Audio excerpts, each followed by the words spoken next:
Chers amis, la matinale Tocsin ce matin, merci beaucoup d'être là, partagez, likez, vous le savez. Et pour cette dernière matinale de la semaine, je voulais absolument recevoir Jacques Sapir. Bonjour Jacques, comment allez-vous? Bonjour, merci beaucoup, ça va. Bon, mais tant mieux, tant mieux. On a besoin de vos lumières, Jacques. On a vraiment besoin de vos lumières parce que c'est vraiment, ça part vraiment dans tous les sens. On a besoin d'avoir un décryptage, un pas de côté sur cette guerre en Ukraine, sur Emmanuel Macron aussi qui pérore, va en guerre en permanence, sommet de l'OTAN, sommet des chefs d'État pour aider l'Ukraine, alors que Donald Trump, lui, essaye de trouver la paix avec Vladimir Poutine. On va en discuter ce matin. Je vous présente Jacques Sapir. Pour ceux qui ne vous connaissent pas encore, c'est bien dommage, mais c'est comme ça, économie, spécialiste de la Russie et des questions monétaires. Et vous avez notamment le dernier livre, vous avez écrit pas mal de livres, La fin de l'ordre occidental, publié aux éditions Perspective Libre, bien entendu. Je voudrais qu'on revienne, Jacques, ce matin déjà sur la rencontre, il y a quelques jours, même plusieurs semaines maintenant, la rencontre entre Volodymyr Zelensky et J.D. Vance et Donald Trump qui a été médiatisée, qui a été filmée là-dessus. Est-ce qu'on peut dire que ça a été un point de bascule avec le comportement de Volodymyr Zelensky, d'ailleurs, qui a insulté dans sa barbe en russe J.D. Vance et J.D. Vance notamment. Quelle analyse on peut en avoir de cette rencontre? Bon, alors, tout d'abord, c'est pas un point de bascule sur le fond, Oui, parce oui, que, en fait, Trump avait annoncé dans sa campagne, il avait annoncé à nouveau depuis qu'il avait été élu, si vous voulez, ce qu'il voulait faire. C'était nullement étonnant, de ce point de vue-là. Bon, il y a aussi quand même une dimension symbolique et très médiatique. oui. Et il faut regarder la totalité de la vidéo, pas simplement les 7-8 dernières minutes qui sont toujours montrées sur les Ouais, ouais, chaînes, d'information en continu. Il faut regarder les 46 minutes. Alors je ouais. sais que c'est très difficile à montrer, mais bon voilà, ce sont les 46 minutes. La réunion commence bien. La Oui. réunion commence bien en réalité, Ah, Zelensky, discute tout à fait normalement avec Trump, avec Vance, bon et cetera. mm, mm, Mais le moment où ça, je dirais dérape, mm. c'est quand, Zelensky, cherche à obtenir de Trump un accord, je dirais officiel, de soutien une fois que la paix sera signée. Si vous voulez, il veut, pour utiliser, de l'anglais, ou de l'américain plus précisément, que Trump, commit himself. Vous Mm. comprenez? Et pas Ouais. que l'on soit dans cette logique, je dirais, d'engagement non officiel, qui est d'ailleurs le sens de l'accord sur les minerais. Si vous voulez, Oui. l'accord sur les minerais et les terres rares, qu'est-ce que ça implique? Une fois qu'il sera signé, je pense qu'il sera signé là à Riyad. Bon, une fois Mm. qu'il sera signé, ça veut dire que des entreprises américaines opéreront en Ukraine. Mm. Et Bien sûr. donc, les Russes peuvent penser que s'ils repartaient à l'attaque, pour une raison ou pour une autre, et qu'ils blessaient ou qu'ils tuaient des employés américains, évidemment, ça provoquerait une intervention des Mm. États-Unis. Mm.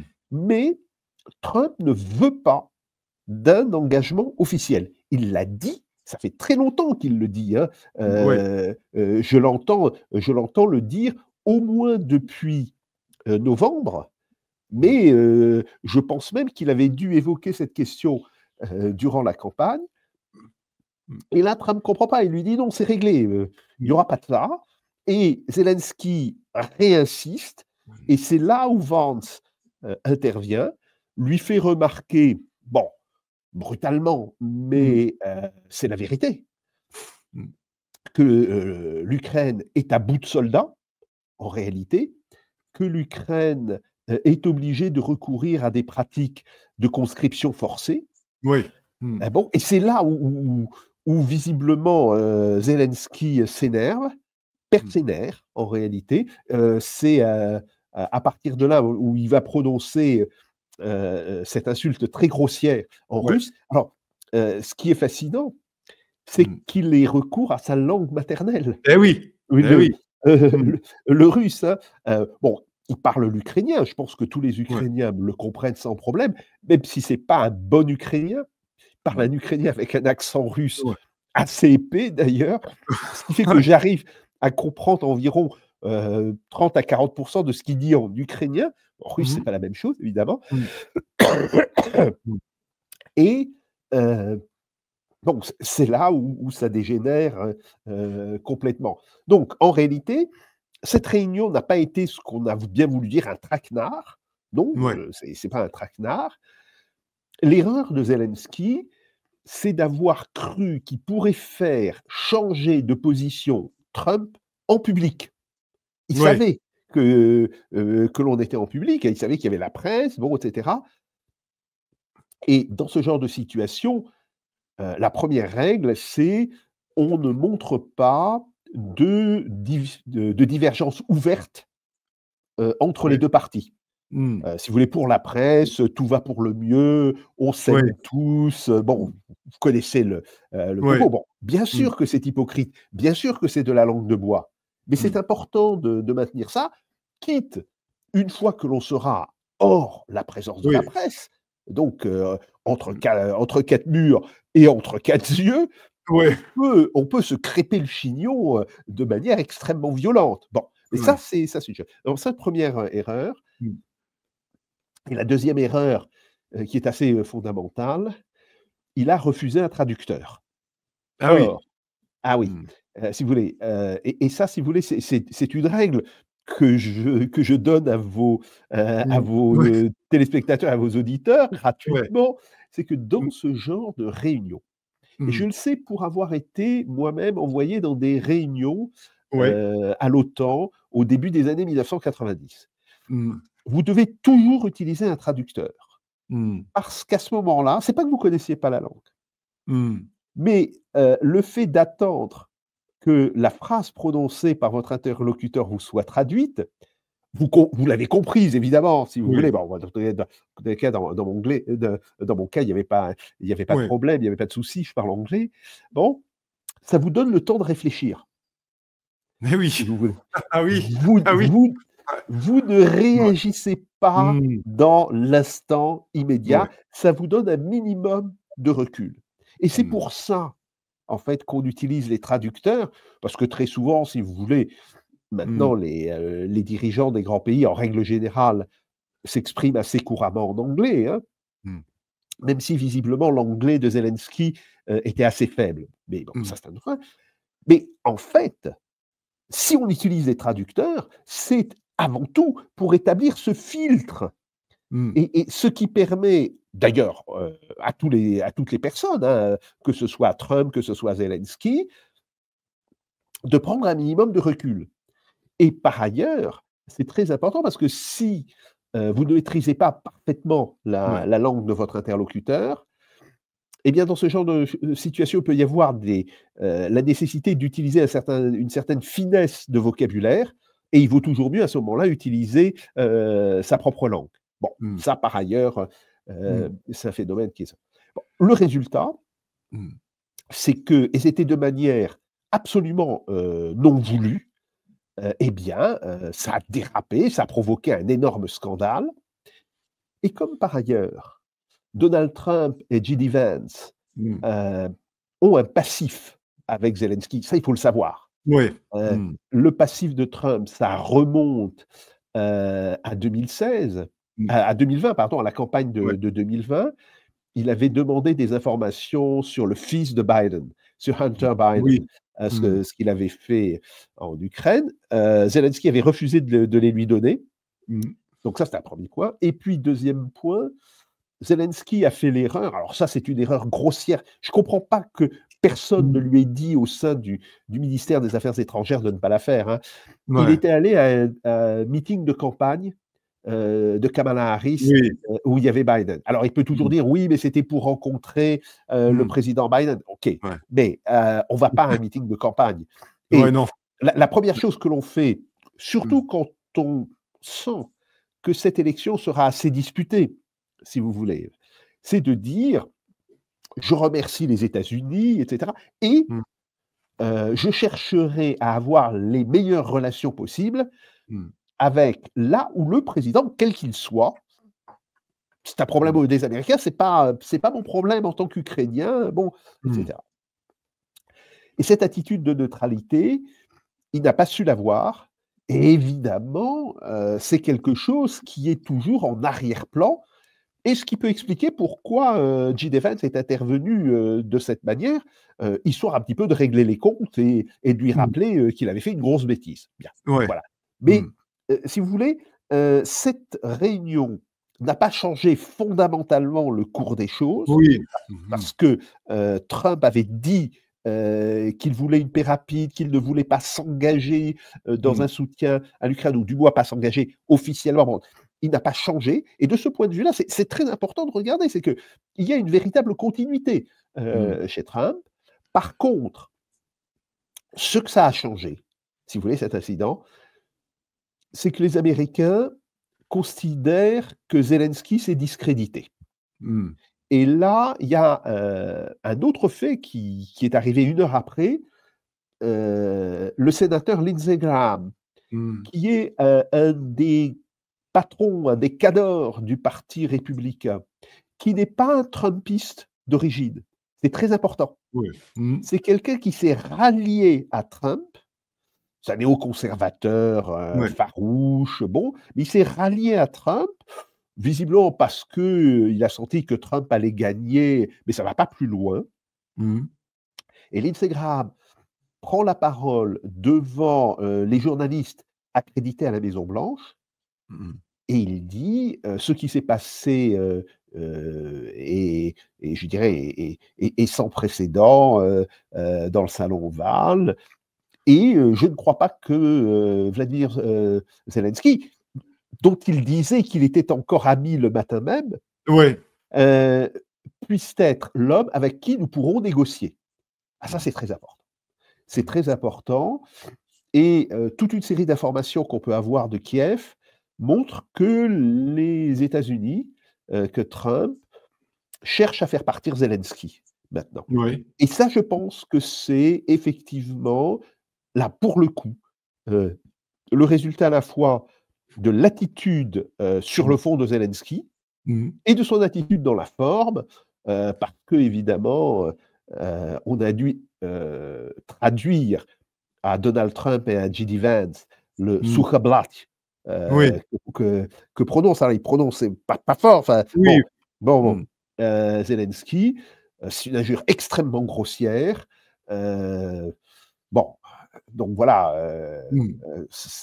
le courant ne passe pas entre ces trois hommes. Et effectivement, je pense que du point de vue des intérêts de l'Ukraine, il vaudrait mieux effectivement que Zelensky soit remplacé. Alors, même s'il n'y a pas d'élection dans l'immédiat, il pourrait démissionner et être remplacé par le président de la Rada. Si vous voulez, c'est le même principe que chez nous. Quand le président en exercice démissionne, il est remplacé. Alors, chez nous, c'est par le président du Sénat, et en Ukraine, c'est par le président de l'Assemblée, ce qu'on appelle la Rada. Bon, donc voilà, je pense que ça serait assez logiquement la meilleure des solutions. Jacques Sapir, merci d'être là ce matin avec nous pour nous éclairer sur cette situation, notamment sur Zelensky. Vous parlez d'élections. Ça fait un petit moment qu'il n'y a pas eu d'élection en Ukraine. Donc, comment on peut l'expliquer? Parce qu'il y a quand même pas mal d'informations. On aimerait avoir votre avis là-dessus, votre analyse et la légitimité de Zelensky également, hein, parce qu'on entend beaucoup de choses. Hein. Si vous voulez, normalement, Zelensky ne devrait plus être au pouvoir. Enfin, ou il aurait dû être réélu, mais des élections auraient dû se tenir en 2024. Zelensky argumente en disant que le maintien de l'état d'urgence et le fait qu'une partie de la population ukrainienne ne puisse pas voter constituent des facteurs d'empêchement de tenue de cette élection. Maintenant, il faut rappeler, quand Zelensky est élu en 2019, la Crimée ne vote pas. Alors, s'il maintient la fiction « la Crimée est un territoire ukrainien », l'élection n'aurait pas dû se tenir. Le fait qu'il ait été élu, ça peut aussi vouloir dire que les autorités ukrainiennes ont fait le deuil de la Crimée. C'est important, si vous voulez. Même chose dans les deux républiques séparatistes, hein, la République de Donetsk et la République de Lugansk, les élections n'ont pas eu lieu. est-ce que l'on s'est servi de cet argument pour dire Ouais. qu'en 2019, il ne pouvait pas y avoir d'élection? Non. Mmh.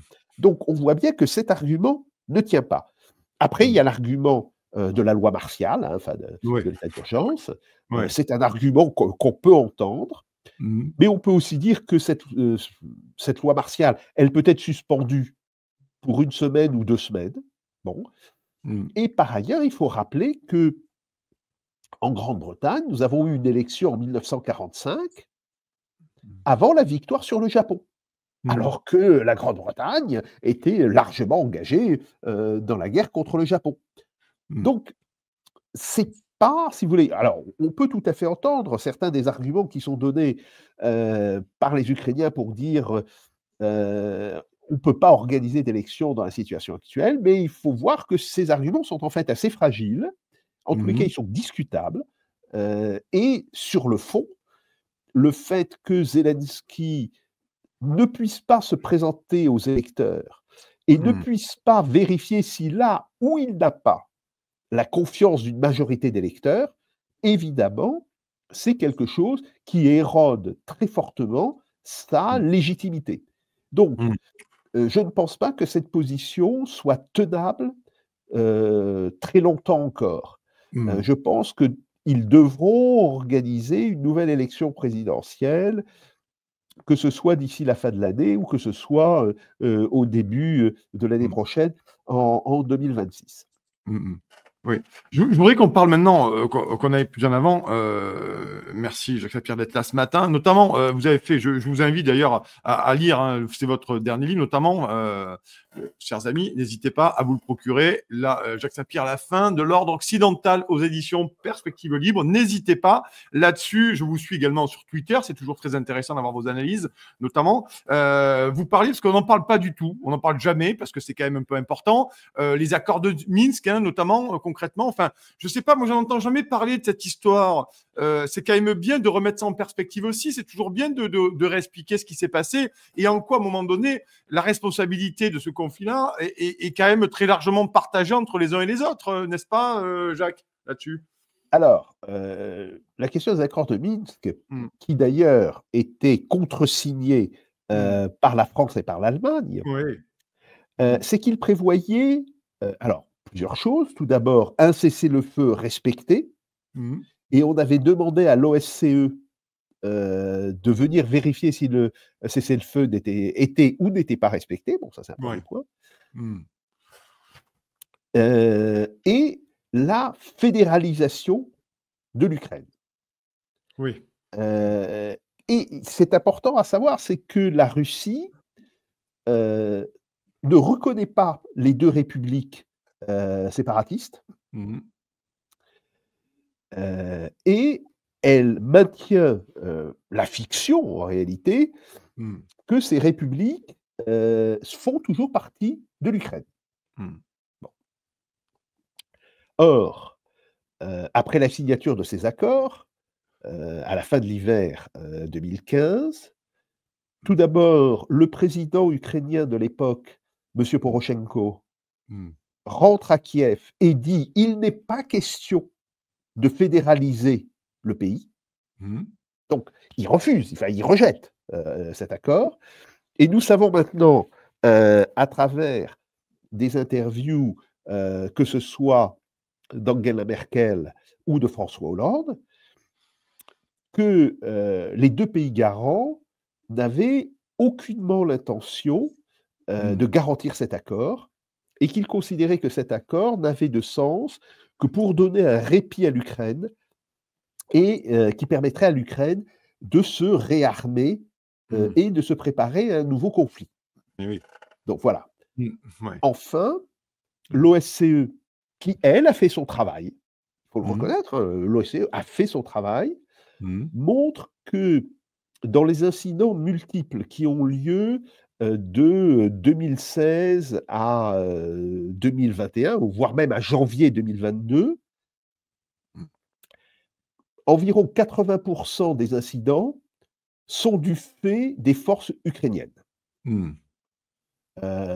Après, il y a des incidents qui viennent de ripostes, Oui. depuis, Donetsk et Ouais. Lugansk, mais ça représente à peu près 20 des cas. Donc c'est quand même extrêmement important. Et surtout, l'OSCE notait qu'au mois de décembre 2021 et au mois de janvier 2022, il y avait une forte montée des tirs de la part de l'armée ukrainienne vers les deux républiques. Donc il y avait une montée de la tension qui était tout à fait évidente. Bon, de mon point de vue, Oui. cela justifiait l'entrée des troupes russes à Donetsk et à Lugansk, entrée qui d'ailleurs a été très largement saluée par la population, si vous voulez. Ouais. Si on se rappelle les images de l'époque, c'est l'enthousiasme dans les populations locales. Mais ce qui est plus discutable, c'est la suite. Si vous voulez, qu'elle rentre à Donetsk et à Lugansk, qu'elle riposte avec ses moyens chaque fois que les Ukrainiens font une violation. Oui, ça c'est de la défense de population, et c'était d'ailleurs parfaitement admissible du point de vue des accords de Minsk. La Russie, le gouvernement russe a décidé d'aller au-delà parce qu'il considérait que la situation était trop dégradée. Bon, ça après, mais moi je pense que la position de la Russie aurait été plus forte si elle était rentrée et si elle avait notifié les attaques de l'armée ukrainienne et si elle avait alors, en réaction à ces attaques, si elle avait à son tour attaqué. Bien. Je pense qu'il vaut toujours mieux être celui qui se défend que celui qui attaque, même si je reconnais aussi qu'il y a toute une série d'arguments qui sont soulevés par le gouvernement russe et qui disent cette situation ne pouvait plus durer. Bon, ça après c'est une affaire d'appréciation. Ouais. Ouais, c'est intéressant de revoir ce qu'il en est aujourd'hui. Et puis, je voudrais que maintenant on aille un peu sur l'économie parce que vous avez réagi il y a quelques jours, Jacques Sapir notamment, à Thierry Breton, qui nous dit que la Russie a le PIB de l'Espagne. Alors que vous êtes économiste, j'aimerais aussi qu'on essaie de démêler tout ça. Quand Thierry Breton, l'émérite commissaire, ancien commissaire européen au marché intérieur, nous dit que la Russie a le PIB de l'Espagne, manifestement, il y a quand même des choses qui sont quand même assez douteuses sur les affirmations de Thierry Breton, quand même. Hein. Oui, tout à fait. Alors, si c'était vrai, si l'affirmation de Thierry Breton était vraie, on ne comprend pas comment la Russie pourrait résister à l'ensemble des pays de l'OTAN. C'est tout simplement pas possible. Bien. Sur le fond, Thierry Breton confond, alors, soit par ignorance, soit à dessein, donc par propagande, le fait de comparer des PIB à travers le taux de change, ce qui est une méthode extrêmement hasardeuse, et le fait de les comparer à travers ce que l'on appelle la parité de pouvoir d'achat. Alors bon, c'est vrai que c'est beaucoup plus compliqué. Hein. Si vous voulez, en tant qu'économiste, je suis bien placé pour le dire. Une comparaison au taux de change, vous pouvez le faire sur un tableur Excel en 3 minutes. Grosso modo, vous rentrez les PIB de chaque pays, alors déflatés, hein, en monnaie constante, vous regardez le taux de change, là aussi en monnaie constante, vous faites l'opération entre les deux, et puis ça vous donne à la fin du le résultat. Ça prend, disons 5 minutes, pas 3, mais disons, disons 5 minutes. Voilà. La parité de pouvoir d'achat, je ne peux pas la calculer moi-même. Ça, c'est impossible. Pourquoi? Parce que la parité d'achat compare des couples de produits dans les deux pays que l'on veut comparer. Autrement dit, on va regarder qu'est-ce qu'une voiture vaut en produits alimentaires, en blé, en sarrasin, etc. Qu'est-ce que vaut une machine à laver à la fois en machine, en voiture et en produits alimentaires? Voilà, c'est le principe. Donc, on construit à peu près 150 à 200 couples de produits. Mhm. On fait la moyenne du résultat et on fait le même calcul pour l'autre pays. Donc là encore, on prend 150 à 200 couples de produits, on fait la moyenne du résultat et on compare. Et ça permet d'obtenir ce qu'on appelle un taux de change en dollars à parité de pouvoir d'achat Mhm. qu'on va utiliser après pour faire la comparaison entre ces deux pays. Alors, c'est une méthode qui est beaucoup plus compliquée, c'est évident, Ouais. mais qui est beaucoup plus sûre. Alors, elle n'est pas complètement sans défaut, hein, parce qu'après, Ouais. vous avez le problème des goûts particuliers, si vous voulez, de la culture gustative Ah oui, oui, et de oui, oui. consommation entre chaque pays. D'accord, ok, oui, oui. Si vous voulez. Ouais. Alors, vous savez, par Ouais. exemple, que les Russes, Mm. quand ils mangent nos yaourts, disent: «Pouah, c'est trop doux, Ouais. c'est quoi? C'est pas quoi ça». Ouais. Mais nous, quand nous mangeons leur yaourt, Mm. ou la la crème qu'ils utilisent, en cuisine ou même qu'on utilise au petit déjeuner, ce qu'on appelle la smetana. Ouais. Ah! Qu'est-ce que c'est acide et cetera. Donc Ouais. voilà, il y a des différences de goût qui sont culturelles, Mm. et qui sont assez importantes. Bon, je passe là-dessus. Mm. Donc cette parité de pouvoir d'achat montre qu'actuellement, la Russie fait 3,6% du PIB mondial, Mm. l'Allemagne fait 3,1%, donc la Russie est au-dessus de l'Allemagne, Mm.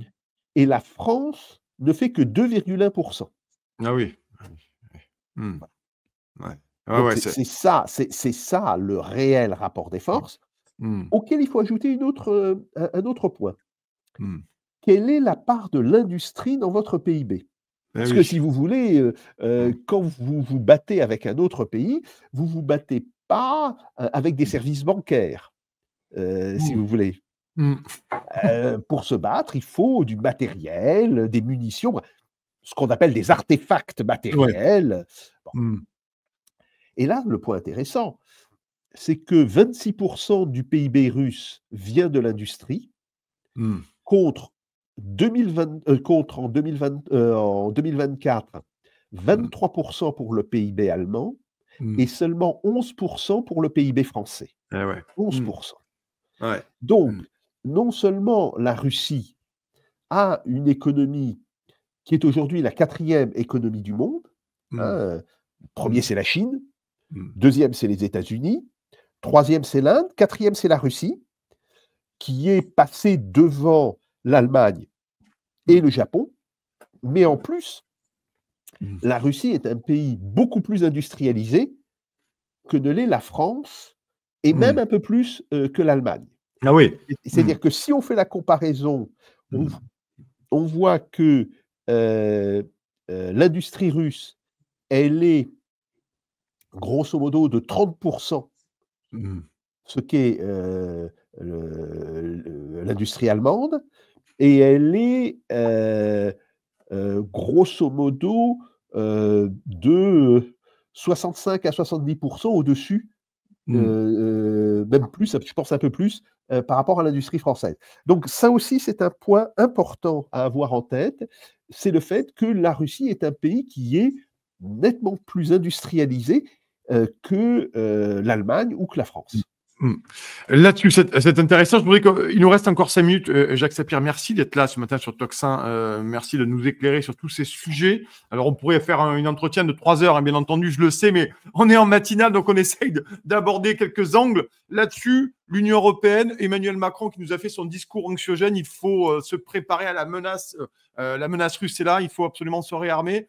Qu'est-ce que est votre analyse d'Emmanuel Macron sur le réarmement, la sécurité de la France et de l'Union européenne qui seraient menacées par la Russie? Et comment vous avez analysé ça? C'est un Macron va-t-en-guerre, un Macron péremptoire qui n'a pas les moyens de sa politique? Alors, il y a 2 choses. Oui. Emmanuel Macron, mais aussi François Bayrou, Mmh. ont avancé des chiffres fantaisistes. Oui. Mmh. Je ne vais pas plus loin, je dis simplement fantaisistes. Mmh. Non, la défense ne représente pas 40% des dépenses, du budget russe, mais seulement 17%. Oui, c'est pas la même. Hein. C'est quand même Ouais. pas le même Non, niveau. non, Donc, non. voilà. Bon. Ouais. Après, on voit bien que les États-Unis sont en train de se retirer d'Europe. Hmm. Partiellement, peut-être totalement, dans les années qui viennent, mais voilà. Donc, il n'est pas idiot de se dire comment allons-nous assurer notre défense. Ouais. Et il est clair aujourd'hui qu'avec un budget de la défense qui représente 2,1% du PIB, la France est tombée trop bas. Hmm. Donc, en réalité, ce que l'on peut calculer, c'est que si les 5 grands pays de l'Union européenne, hein, Allemagne, France, Italie, Espagne, Pays-Bas, bon, si ces pays augmentaient de 50 à 60% la part de leur défense, autrement dit, si on passait de 2,1 à 3,1 ou 3,2, on aboutirait à une capacité industrielle équivalente à celle de la Russie. Donc, et je pense que c'est ce qu'il faut faire. C'est-à-dire qu'on voit bien que les États-Unis partent, totalement, partiellement, c'est un autre problème, mais on voit bien qu'ils partent. Et c'est d'ailleurs assez logique. Hein. Je ne vois pas pourquoi les pays européens s'en remettraient toujours aux États-Unis pour leur défense. Donc oui, il faut augmenter le budget de la défense, c'est tout à fait vrai. Mais il faut comprendre que cette augmentation ne pourra pas se faire dans l'instant, parce que aujourd'hui, notre industrie d'armement, c'est une industrie bonsaï, si vous voulez. Elle travaille à pleine capacité, mais ces pleines capacités, c'est pas grand-chose. Par exemple, prenons la production de munitions pour les obus de 155 mm, qui sont un peu, je dirais, l'étalon standard des munitions. On produisait en 2021 1000 obus par mois. Nous en produisions en décembre 2024 3000 par mois. Alors, vous allez dire, ah ben oui, on a multiplié par 3 la production, bel effort. Oui. 3000 obus par mois, ça représente une demi-journée de combat en Ukraine. D'accord, oui, c'est sûr que là, vu comme ça, voilà. Ah oui. Voilà. Donc, ouais. Que le gouvernement français dise, et il n'a pas besoin pour ça de raconter des carabistouilles sur le niveau des dépenses militaires russes, mais qu'il dise, nous devons arriver à peu près à l'équivalent, et pour ça, il faut augmenter de 50% le budget militaire. Je suis d'accord. Si vous voulez, je suis d'accord. On ne sait pas ce que peut être le monde d'ici 20 ans. Donc, il va falloir monter progressivement. Et d'ailleurs, je rappelle que dans les années 80 et le début des années 90, 3%, c'était le niveau normal du budget de la défense. Voilà. Bon. Alors, ça, c'est une chose. Maintenant, ce qui est dit, que ce soit par Macron ou que ce soit à l'Union européenne, il faudrait porter les budgets à 5%. Ça, c'est complètement ridicule. C'est ridicule et c'est dangereux. C'est ridicule parce que ça voudrait dire un effort de défense sur des économies qui sont aujourd'hui affaiblies pour différentes raisons. En Allemagne, par exemple, c'est le coût de l'énergie qui est en train de casser l'industrie allemande. La France a d'autres problèmes. C'est plutôt, je dirais, le problème de la dette, etc. Bon. Sur des économies affaiblies, une telle montée des dépenses de défense casserait nos économies et mettrait en cause de manière tout à fait évidente la stabilité sociale et politique de nos pays. Par ailleurs, c'est dangereux. Pourquoi ? Parce qu'à ce moment-là, les Russes voient que l'effort de réarmement fait par les Européens va bien au-delà de ce qui serait théoriquement nécessaire pour que ces pays arrivent à parité avec la Russie. Et donc, qu'est-ce qu'ils peuvent se dire ? Une Union européenne qui porterait ses dépenses de défense à 5%, c'est une Union européenne qui veut nous attaquer. Oui. Donc, qu'est-ce qu'ils feront ? ils augmenteront à leur tour le budget de la défense. Et donc, on va rentrer dans une spirale des dépenses d'armement qui est quelque chose d'extrêmement négatif. Donc voilà, moi je pense que oui, nous devons augmenter nos dépenses d'armement, mais les augmenter de manière modérée pour arriver en fait à une forme de parité avec la Russie. Non, ça ne sert à rien de raconter des carabistouilles sur l'ampleur du budget russe, etc. C'est pas vrai, c'est tellement facilement démontrable que c'est en réalité très fortement contre-productif. Et il va falloir effectivement, parce que derrière la défense conventionnelle, il y a évidemment la dissuasion nucléaire. Et la dissuasion nucléaire, on le sait, ne se partage pas. Il n'y aura jamais de dissuasion nucléaire européenne. Mais un pays comme la France peut décider d'étendre sa dissuasion. Encore faut-il que cela soit crédible. Et donc, est-ce que l'on imagine un président français, un président ou une présidente, qui mettrait Paris en danger parce que Bucarest, Sofia, voire Varsovie sont engagés? C'est très peu probable. Par contre, de dire l'Allemagne, les Pays-Bas, la Belgique, si ces pays étaient attaqués, comme ce sont des pays directement frontaliers d'une certaine manière, quasi frontaliers pour les Pays-Bas, et ce sont des pays avec lesquels nos liens économiques, culturels, etc., sont extrêmement importants, oui, ça, nous pouvons les considérer comme faisant partie, non plus simplement de notre territoire, mais de ce que l'on appelle nos intérêts vitaux.